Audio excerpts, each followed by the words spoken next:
আজকে বক্তব্যের শুরুতেই শেরে বাংলার কথা বলতে হয়, কারণ শেরে বাংলা ফজলুল হককে আমরা মনে প্রাণে ধারণ করি।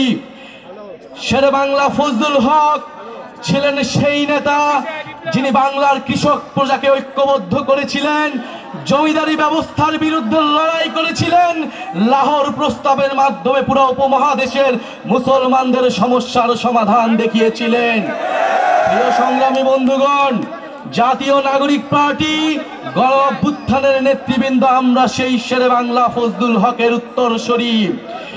শেরে বাংলা ফজলুল হক কৃষক প্রজাদেরকে ঐক্যবদ্ধ করেছিলেন, কৃষক প্রজার জমির অধিকার নিশ্চিত করেছিলেন, কৃষক প্রজার মর্যাদা এবং অধিকারে জমিদারি ব্যবস্থার বিলোপ ঘোষণা করেছিলেন।